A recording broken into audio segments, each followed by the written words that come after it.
Bonjour à tous, j'espère que vous allez bien. On se retrouve aujourd'hui pour la suite de Kill the Dragon. Avant de commencer, n'hésitez pas à liker la vidéo et à vous abonner à la chaîne. Kanout s'est soigné grâce à sa caractéristique, le facteur de guérison. Il va donc passer par le conduit d'aération à la place de Lee. Il a la pression car il ne doit pas échouer cette fois. Simon et Lee vont passer en premier et une fois que Kanout aura dispersé l'ennemi, ils attaqueront tous ensemble. Mais il y a un problème, Kanout fait trop de bruit dans le conduit. Il attire l'attention et va se faire tirer dessus. Ayant vu que la discrétion a échoué, Lee et les autres vont attaquer. Ils foncent pour tuer l'ennemi avant que Kanout ne meure. Il se fait rafaler par tous les ennemis. Lee tire pour le défendre et tue l'un d'eux. Le chef riposte et tire sur les Psykers. Simon utilise ses capacités psychiques. Il crée un bouclier pour défendre Lee. Le conduit d'aération se fait exploser et Kanout tombe blessé à terre. Les humanistes ont ouvert le refuge D. Le chef couvre ses hommes et leur dit d'entrer. Lee et ses hommes doivent agir et bloquer l'entrée. Kanout avec des troupes partout se lève. Il n'est pas encore mort. Simon et Lee sont choqués de voir ça. Kanout se lève devant les ennemis. Il se régénère des blessures sur son visage. Il régénère ensuite tout son corps. Avec sa capacité éveillée, Kanout atteint un autre niveau et devient surpuissant. Dehors, le bombardier s'approche des Psykers. Kuro a eu une vision qui lui fait mal à la tête. Il revoit la vision pour en être sûr. Il voit le bombardier les survoler et lâcher plusieurs bombes dans l'arc. L'une d'elles tombe juste au-dessus d'eux. Voyant cette vision d'horreur, Kuro est soulagé que Lee ne soit pas là. Ainsi, dans sa vision, l'endroit où ils sont va exploser. Ainsi, le bombardier passe devant le 4e champ de bataille et lâche plusieurs bombes. Les Psykers se demandent ce qui se passe, ils prennent peur. Les instructeurs paniquent tous. José et Lee s'inquiètent aussi. Kuro repense à tout ce qu'il a enduré à Arc. Tout le monde était contre lui. Il n'a pas envie de retrouver sa vie d'avant. C'est grâce à Lee s'il a changé. Il est content que Lee ne soit pas là, car s'il avait été là, il n'aurait pas abandonné. Kuro se prépare à tout donner. Il envoie sa force psychique sur le missile et protège tout le monde. Ryu panique, il voit la mort arriver. Kuro crée une main géante et compte arrêter les 3 missiles. Ces derniers s'écrasent sur la main géante, ainsi ils explosent tous. Il protège tout le monde seul. Ryu est choqué de l'utilisation des capacités psychiques, mais l'autre instructeur à côté n'est pas de son avis. Il s'agit du traître qui veut tuer Kuro malgré l'aide qu'il donne. Il compte donc tuer Kuro. Il prend son arme et vise Kuro qui donne tout pour les sauver. De leur côté, Lee réveille Kanout. Celui-ci est rempli de sang sur le visage. Il continue de se soigner. Lee essaye de voir s'il se souvient de tout, mais Kanout n'a aucun problème. Il va bien. Lee fait la leçon à Kanout car il a pris trop de risques sans complètement connaître sa capacité. La situation de la zone d'évacuation pour la première année est terminée. La zone A va bien, la zone B et le gymnase aussi. Le 4e champ de bataille aussi, Dimitri a vaincu l'ancien chef et va rejoindre les autres. Plus tard, Lee constate les dégâts après la bataille. Ryu le rejoint pour voir comment il va. Lee va bien, même si les 2 derniers jours après la bataille, il a eu du mal à dormir. D'autres élèves sont dans un grave état, ils ont des comportements violents. En effet, c'est dur de réprimer leurs envies meurtrières envers les humains. Lee a vu un tas de cadavres d'enfants sans aucun pouvoir comme eux il y a encore quelques mois. Ils ont tué sans pitié, traitant les Psykers de monstres, mais ils n'avaient pas l'air humains non plus. Ils ont peur de se faire oppresser par les Psykers, donc peut-être que cet incident sera le motif. Ryu prend peur devant Lee, mais Lee n'a pas envie de devenir un monstre. Il ne veut pas s'habituer au fait que les humains s'entretuent les uns les autres. Ryu est étonné de la maturité de Lee. Il a été effrayé par la force de Kuro, mais Lee le fait peur pour d'autres raisons. Lee le remercie d'avoir sauvé Kuro. En effet, Ryu a pris la balle à la place de Kuro. Celui-ci était inconscient. Il a ensuite maîtrisé le traître. Maintenant, il sera difficile de dire du mal de l'arc. Ryu dit à Lee de ne pas aimer les adultes qui ne pensent qu'à leurs propres intérêts. Il rajoute que les humains ne sont pas si rationnels. En effet, il répète les mêmes erreurs sans arrêt. S'il n'y avait pas de dragon, les armes auraient servi à pire, car il serait pointé sur les humains qui s'entretueraient. Ryu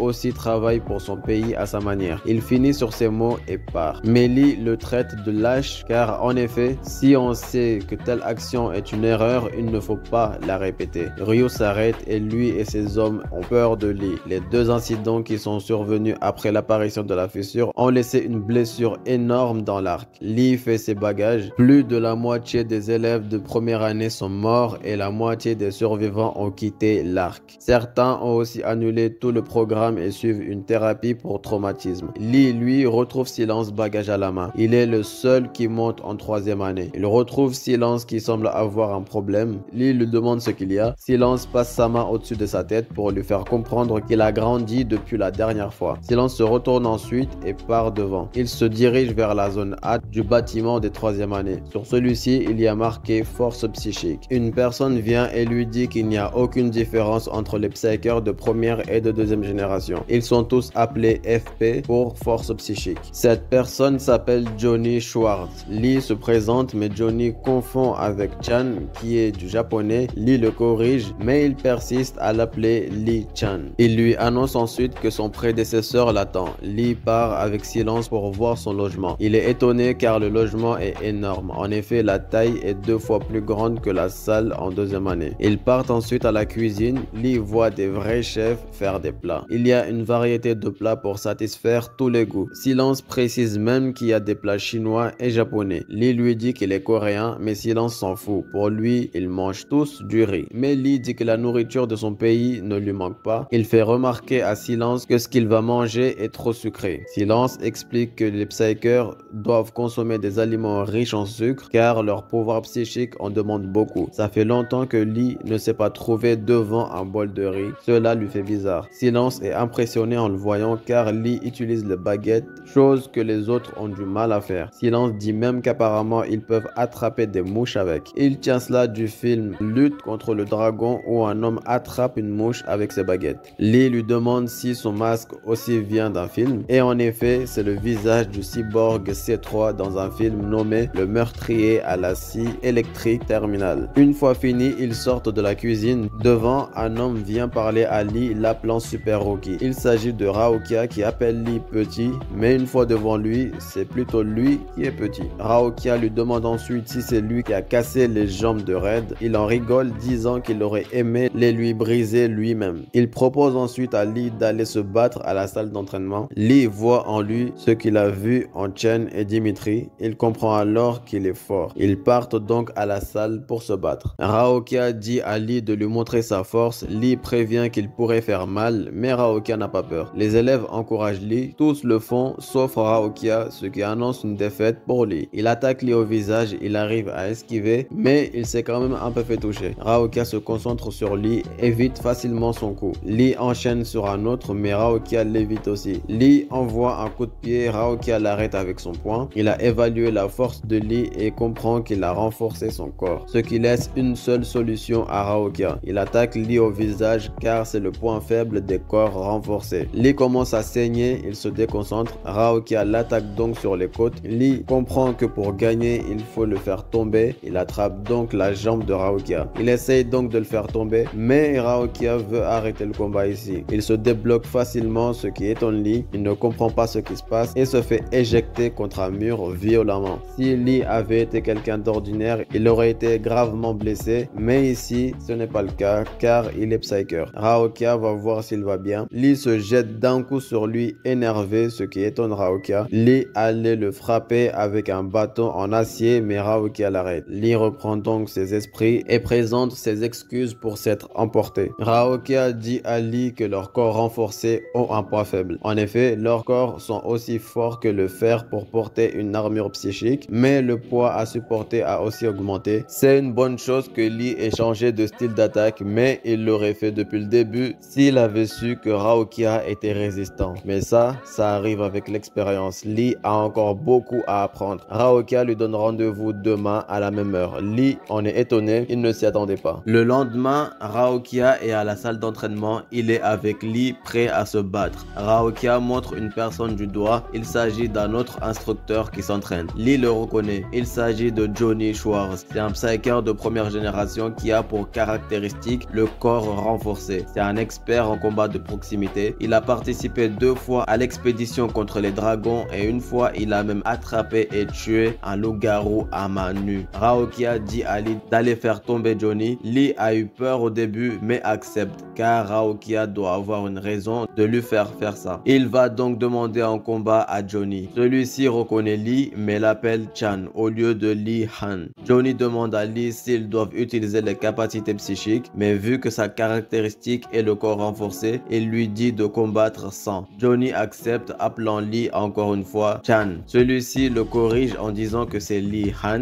Johnny lui saute dessus en lui disant que c'est la même chose. Lee se prépare à le recevoir, Raokia les observe et quelque chose se passe. Lee est au sol. Il semble étonné. Johnny l'a immobilisé. Il dit à Raokia que Lee ne peut pas encore être son adversaire. Lee se relève et demande à Johnny de recommencer. Raokia lui dit de montrer à Johnny de quoi il est capable. Voyant Lee déterminé, Johnny accepte. Ils se battent durant toute la journée jusqu'au soir. À la fin, Lee semble frustré car il n'a fait que perdre. Raokia lui demande s'il trouve ça injuste, mais Lee accepte la défaite car il n'aurait fait que perdre dans tous les cas. C'est normal que Lee ait perdu car il n'a pas beaucoup d'expérience et son point fort est le combat d'armes. Lee repense à Dimitri au moment de leur première rencontre où Dimitri disait qu'il étranglerait un dragon de ses propres mains si possible. Cela vient de lui donner une idée pour plus tard. En effet, comme Raokia l'a dit, le combat à main nue n'est pas si important. Donc pourquoi Raokia l'a fait se battre à main nue? Il demande à Lee comment il ferait s'il doit mettre Johnny à terre. Lee changerait l'épreuve en combat d'armes. En effet, il a raison. Ils ne sont pas des sportifs. Il leur suffit donc de battre leur adversaire avec la technique qui leur convient. Lee a été accueilli par Raokia et ses collègues en lui apprenant beaucoup de choses et en le traitant comme leur cadet. Quelques jours plus tard, Lee et ses nouveaux collègues sortent du cinéma. Ils parlent de Raokia qui a tué 20 grunts avec une machette. C'était un héros national en Thaïlande. C'est pour ça qu'il a un film sur lui. Raokia propose ensuite à Lee d'aller boire un verre, mais Lee ne boit pas. Il doit rentrer. Il rentre donc seul et sur le chemin, il croise Silence. Il le salue car ça fait 3 jours qu'ils ne se sont pas vus. Silence demande à Lee pourquoi il rentre aussi tard. Celui-ci regardait le film sur Raokia. Le film retraçait sa jeunesse où il se battait contre des sbires. Lee n'était pas intéressé par les performances de Raokia. Il voulait simplement voir ce qu'est un film. Silence en est étonné. Il voulait montrer un film à Lee aussi, mais il supprime son message au dernier moment. Il part et dit bonne nuit à Lee. Celui-ci ne comprend pas. Lee repense à avant. Silence paraissait si puissant et contraignant, mais au final, c'est juste un élève comme lui. Plus tard, Lee se retrouve avec Raokia. Lee veut un autre combat, cette fois-ci un combat d'armes. Cela fait 3 jours et Lee veut se rebattre avec Johnny. Celui-ci accepte avec plaisir, il va tout donner. Lee ne l'imaginait pas aussi impressionnant avec une arme. Ils se lancent tous deux dans le combat.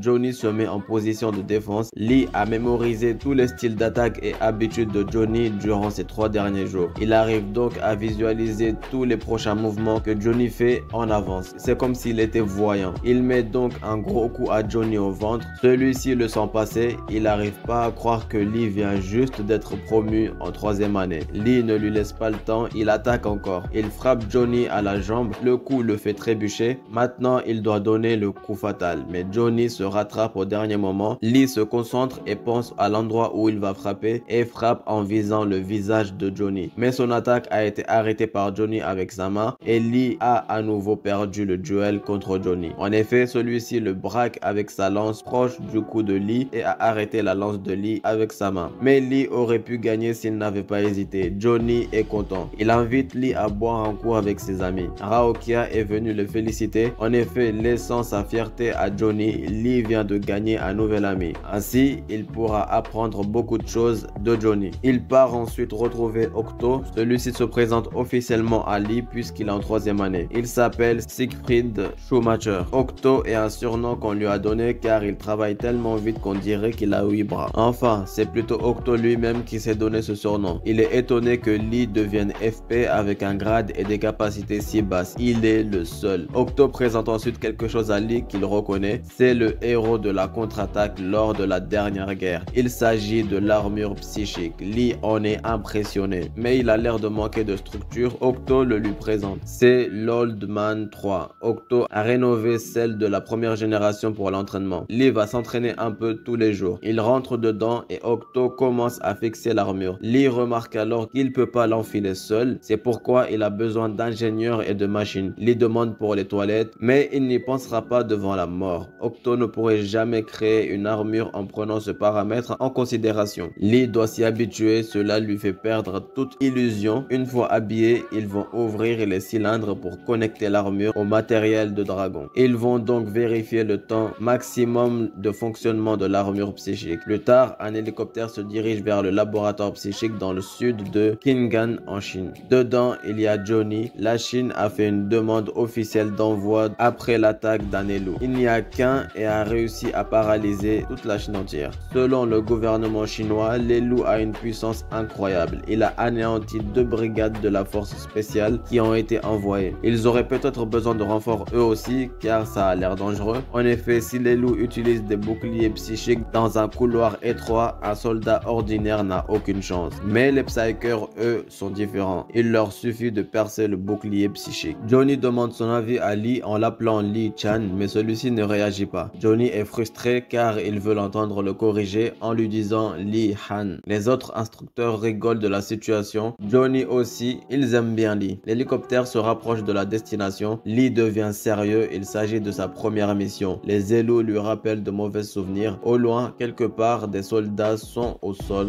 morts. Il s'agit d'un élu qui les a tués. Celui-ci est content de ce qu'il a fait. Les Psykers, eux, sont arrivés au laboratoire psychique chinois. Tout ce qu'ils voient, c'est un territoire vide car les recherches sont menées de façon secrète. En effet, c'est la meilleure manière d'éviter les attaques des puristes humains. Johnny remarque Lee qui semble préoccupé. Il essaye donc de le réconforter à sa manière. Lee et les autres ont eu une attaque des humains et ont tué car c'était inévitable. Johnny demande à Lee de ne jamais s'habituer à tuer. Il plaisante ensuite pour détendre l'atmosphère. Plusieurs voitures arrivent ensuite. Il s'agit des responsables accompagnés de soldats. Ils descendent de leur voiture, les scientifiques aussi. Ils s'avancent vers les Psykers et leur souhaitent la bienvenue chez eux. Les chercheurs sont accompagnés d'une armée privée pour les protéger. L'armée se présente et salue les Psykers. Ces derniers les saluent en retour. Johnny va parler avec Zai et dit aux autres de l'attendre, mais un des chercheurs s'approche de Lee par derrière. Il pose sa main sur son épaule en le saluant, mais Lee le punit en serrant sa main car il ne doit pas le toucher. Le chercheur part et se rend compte de la force de Lee. Lee se demande ce qu'il voulait et pourquoi il est venu sans prévenir. Soudainement, un ascenseur sort du sol. Il mène au premier étage. Les Psykers rentrent dedans et descendent au premier étage. Le labo des chercheurs est une structure de 3 étages. Les Psykers ont 2 objectifs: acquérir les données des recherches et trouver les survivants. Ils peuvent ignorer l'ennemi s'ils ne le croisent pas. Ils vont exploser le laboratoire une fois la mission accomplie. Malheureusement, ils n'ont pas plus d'informations car les chercheurs sont de vraies tombes. Les soldats aussi sont énervés à cause de ça car ils pensent que leurs camarades sont morts pour rien. Avant de commencer, Johnny veut que Lee se rappelle de quelque chose. Si les autres meurent, Lee ne doit pas penser à la vengeance car la deuxième génération est importante et irremplaçable. Ils doivent rester vivants. Lee comprend et décide de faire un effort sur cette mission.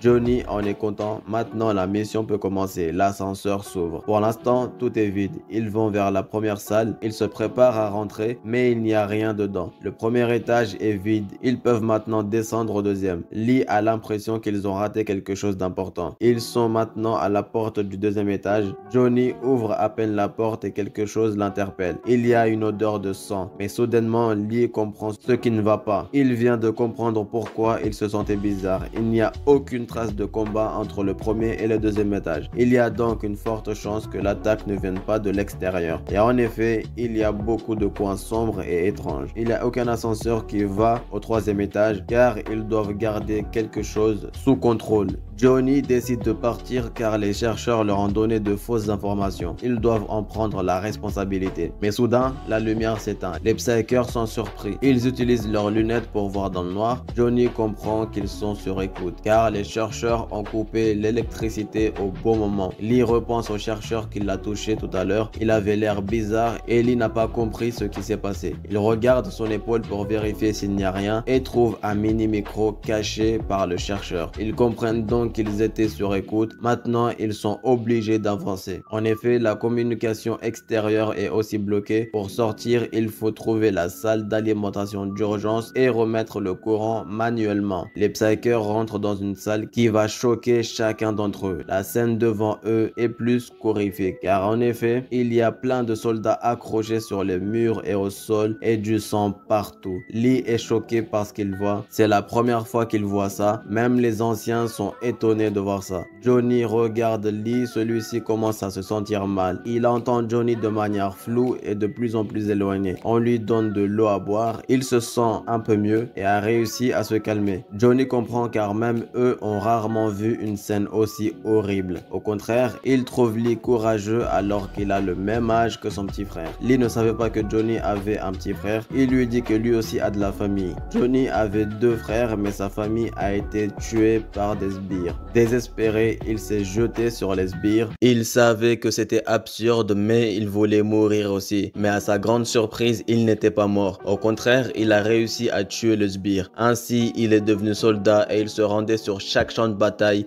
avec la détermination de mourir. Mais bizarrement, à chaque fois, au lieu de mourir, on disait de lui qu'il était un soldat courageux. Lee est impressionné. Il n'ose pas imaginer comment il se sentirait si ses frères et sœurs étaient assassinés. Maintenant, ils vont descendre au 3e étage et le premier et le 2e sont vides de monstres. Il y a quelque chose de bizarre, seule l'entrée en fer du 3e étage est automatique. Impossible d'y entrer avec la coupure d'écran. Mais c'est pas grave, Johnny va s'en occuper. Il va utiliser ses pouvoirs psychiques. Lee est impressionné, le corps renforcé de Johnny est au-dessus de tout ce qu'il a vu jusqu'à maintenant. Johnny rentre ses mains entre les 2 portes et l'ouvre en forçant et devant il y a une autre personne armée devant Johnny. Il remarque la personne dans l'ombre. Dans l'ombre, Johnny se demande si c'est un soldat ou un survivant, mais il s'agit de Leloup qui a tué tout le monde. Celui-ci a une arme pointée vers Johnny entre ses mains. Johnny dit aux autres de se couvrir le plus vite possible. Leloup tire sans hésiter sur eux. Les autres Psykers se protègent et Johnny prend toutes les balles sans bouger. Leloup a vidé un chargeur entier sur Johnny. Celui-ci a les vêtements déchirés, mais c'est tout. Mais aucune blessure, il a tout encaissé. Johnny attaque à son tour, il s'approche de Leloup et s'apprête à le frapper de toutes ses forces, mais Leloup avait une grenade sur lui et l'a dégoupillé.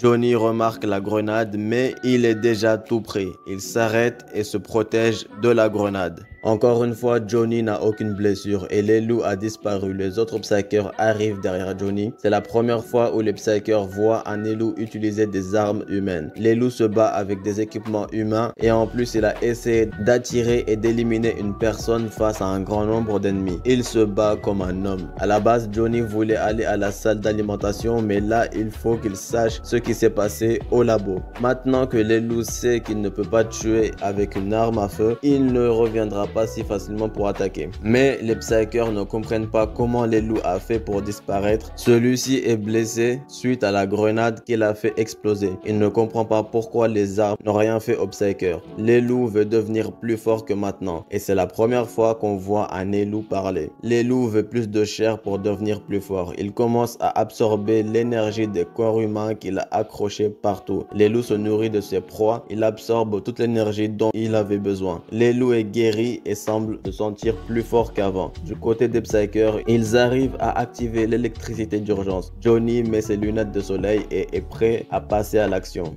Ils vont voir les endroits qui ne sont pas indiqués sur la carte. Cette mission était une arnaque. Les chercheurs voulaient récupérer les vraies données une fois que les Psykers se seraient débarrassés de Leloup. C'était donc bien un Leloup capturé vivant entraîné dans un but militaire. Il faisait ça à l'insu de l'Arc et du Conseil suprême. Les Psykers sont devant un carrefour. L'un d'eux veut se disperser, mais c'est une mauvaise idée. En effet, ce n'est pas nécessaire. Ils savent quelle direction prendre. Devant eux, il y a des cadavres de chercheurs tués. Ils vont jusqu'au labo où il y a plusieurs autres cadavres de chercheurs. Ils se sont risqués à étudier et transformer Leloup capturé, mais il est devenu trop fort pour être contrôlé. Normalement, les pays abonnés à l'Arc sont obligés de rapporter leurs recherches sur l'énergie psychique au Conseil suprême, mais la clause est inutile car d'autres pays sont en train de faire des choses similaires en secret. Mais ils n'ont pas été découverts. Lee en a marre de la guerre entre les humains. Les chercheurs à la surface ne comptent pas laisser les Psykers partir tranquillement. Mais soudainement, Lee voit l'ennemi et le rapporte. Ils ont été retrouvés et doivent engager le combat. Devant eux, il y a Leloup plein d'énergie psychique prêt à se battre. Les Psykers ouvrent le feu en premier, mais Leloup se protège avec la barrière psychique. Lee veut utiliser une lance spéciale pour neutraliser le bouclier psychique. Mais Johnny lui dit de s'écarter, il va passer à l'action. Il prend une une lance et se jette vers les loups pour l'affronter. Johnny l'attaque et le coupe en deux en un coup. Mais les loups utilisent le blink qui lui permet de se téléporter. Il apparaît derrière un des psykers et plante son arme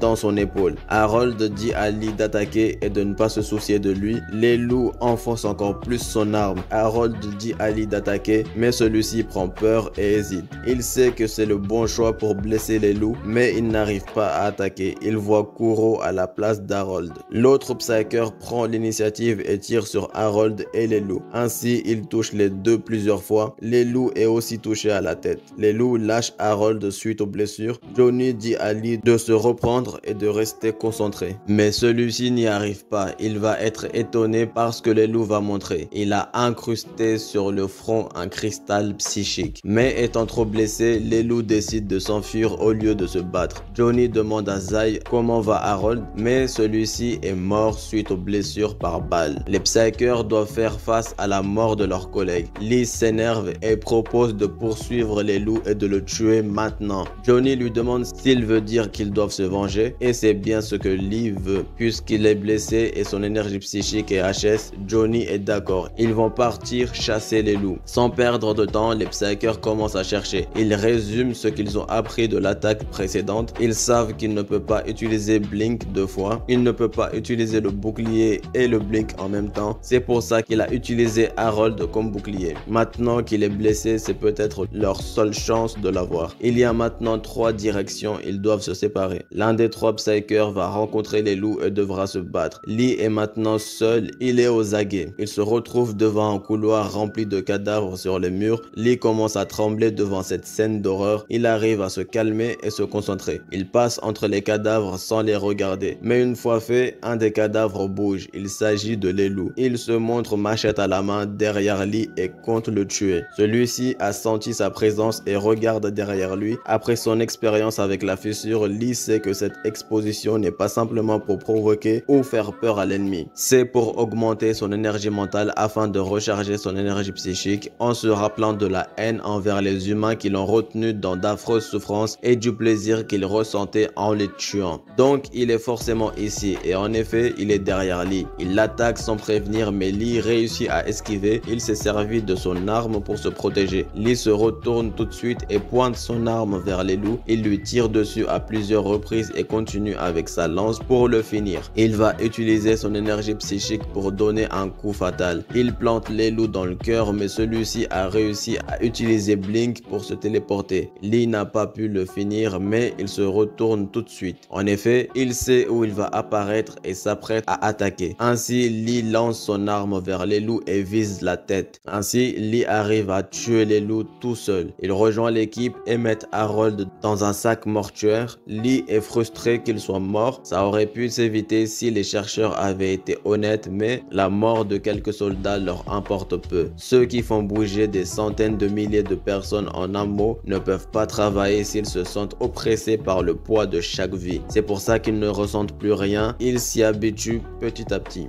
Lee veut comprendre plus. En effet, malheureusement, les humains sont comme ça. Même l'expérience la plus choquante ne nous fait plus rien à force de la voir se répéter. Johnny veut prévenir Lee. Si son cœur devient dur au point de ne plus rien ressentir, il doit se souvenir que chaque vie est précieuse. Lee se rappelle de tous ceux qui sont morts à ses côtés et ça ne changera pas. L'ascenseur réapparaît à la surface. Les psykers sortent avec le corps de leurs collègues. Johnny est devant avec une porte en fer pour protéger les autres. Maintenant, ils doivent faire face aux chercheurs et leur armée privée. En effet, ces derniers pointent leurs armes vers les psykers. Johnny propose alors de leur foncer dessus, mais Zai propose d'aller négocier. Il part donc devant eux en croyant qu'ils vont pas lui tirer dessus devant les soldats alors qu'il n'est pas armé. Les soldats devant le reconnaissent. Zai s'adresse à eux disant que le labo a trompé l'armée. Il a créé un monstre à la suite d'une expérimentation inhumaine. Ils l'ont caché à l'armée en leur demandant de se sacrifier. L'un des chercheurs prend peur et dit au soldat de le tuer, mais le chef lui dit de se taire quand Zai parle. Le chercheur comprend donc qu'il ne peut rien faire. Zai remet en question le camp des soldats en leur disant qu'ils sont du mauvais côté. Les soldats commencent à se poser des questions sur les ordres qu'on leur donne. Zai leur dit de refuser qu'on leur donne des ordres absurdes car ils sont la seule force du pays. L'un des soldats lève son arme,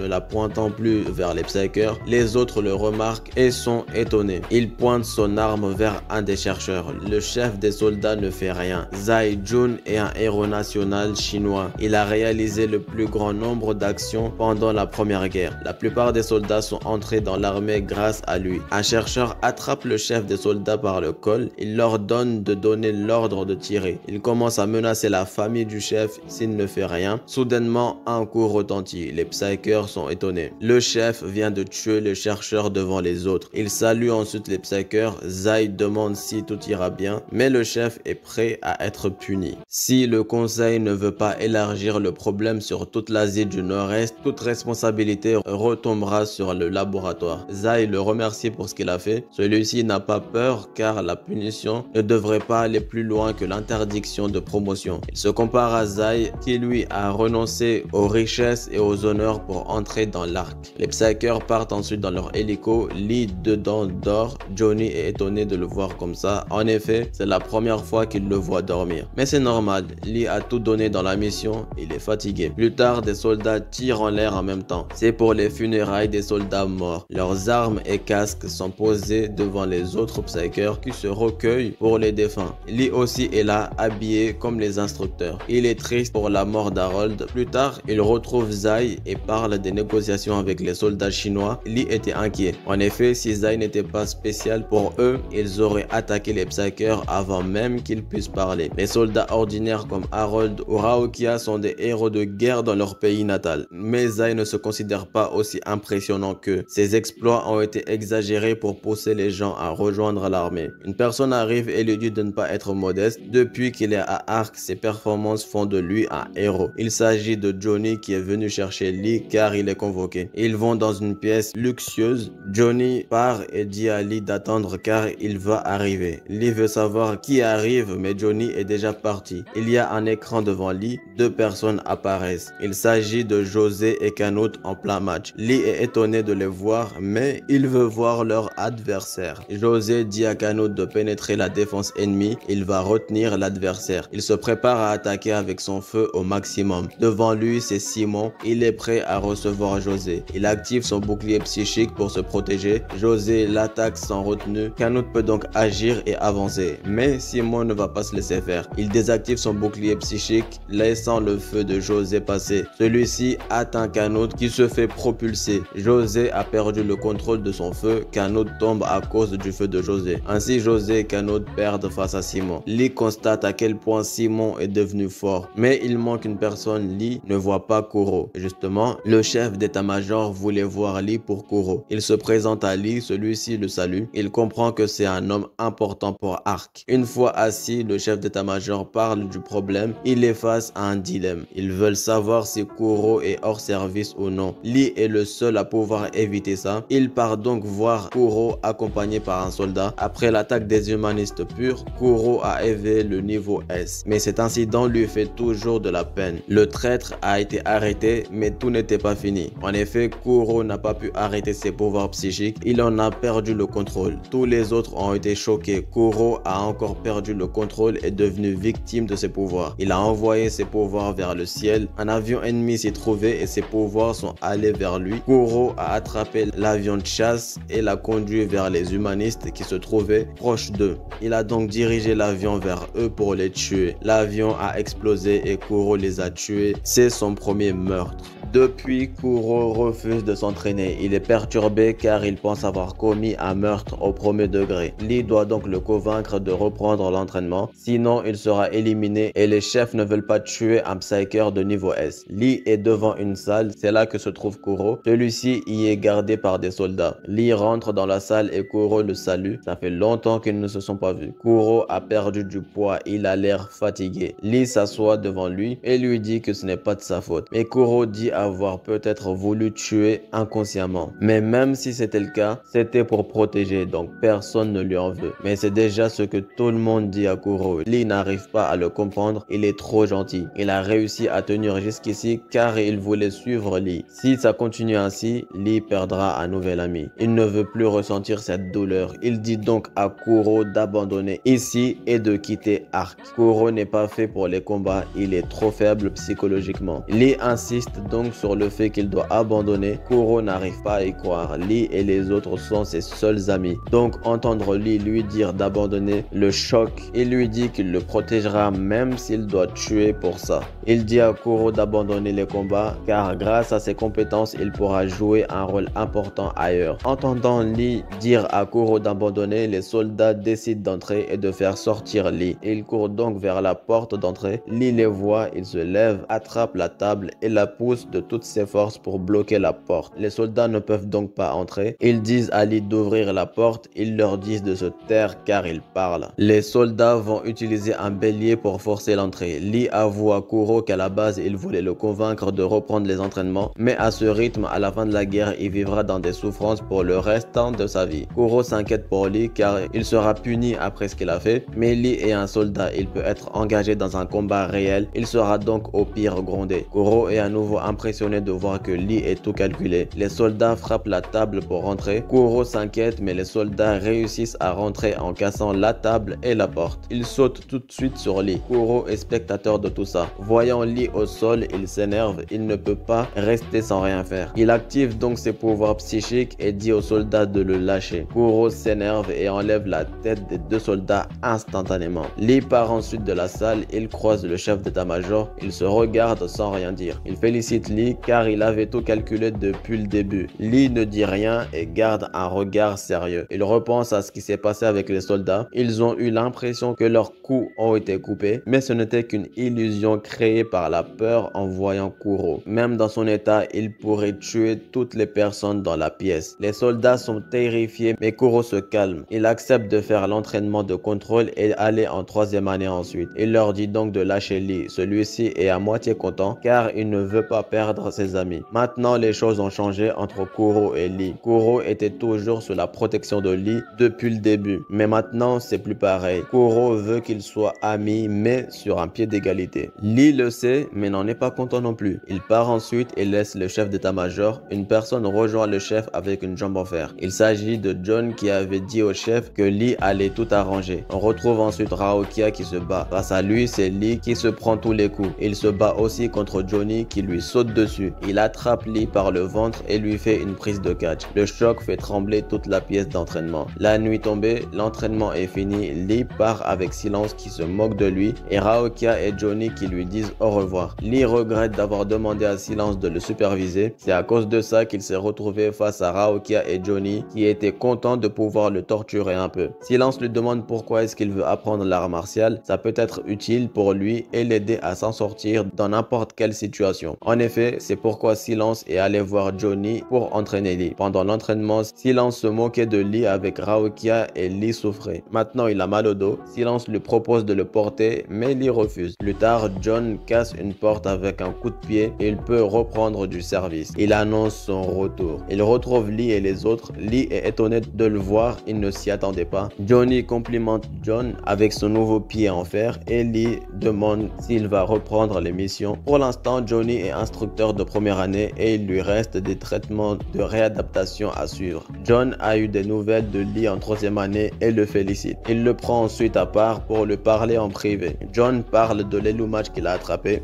Lee s'en souvient et demande des nouvelles. Des mots sont sortis de la tête de l'Elumage. La guerre ne commencera pas dans 3 ans. C'est l'armée principale qui arrive dans 3 ans. La troupe de tête a presque terminé la préparation. Lee est choqué par ces mots. Il s'inquiète encore plus. La prophétie n'était pas fausse. Mais si la troupe de tête existe, la guerre pourrait commencer plus tôt que prévu. John finit sur ces mots. Un silence règne entre les deux. Plus tard, Johnny frappe à la porte de Lee. Celui-ci demande ce qui se passe. Johnny lui donne une clé USB. C'est un enregistrement de la compétition des étudiants de 2e année. L'équipe 13 y est. Lee pourra alors voir comment il se débrouille sans lui. Lee reste tout le week-end dans sa chambre. Johnny lui demande s'il n'aime pas être avec les plus vieux, mais ils sont trop vulgaires pour pour Lee. Celui-ci ne savait pas qu'il y avait autant d'expressions pour désigner les femmes. En même temps, Lee n'a que 10 ans. Après ces mots, Johnny part et laisse Lee tranquille. Lee commence donc à regarder les images sur sa télé. L'équipe 13 affronte encore l'équipe 3. Killjoy est devenu le chef d'équipe. C'est une bonne chose que les autres lui ont laissé cette place car il est intelligent. Peu après, tout a dégénéré. L'équipe 13 a gagné grâce à Killjoy. Il a pisté Simon seul jusqu'au coucher du soleil. Lee part ensuite se coucher seul dans sa chambre. Bientôt, d'autres élèves intégreront la 3e année. Lee se demande qui ça peut bien être. Simon, Dimitri, Kanut. Il a hâte car il commence à se sentir seul. C'est tout pour cette vidéo. J'espère qu'elle vous a plu. Si c'est le cas, n'hésitez pas à vous abonner et à liker. Et dites-moi ce que vous en pensez dans les commentaires.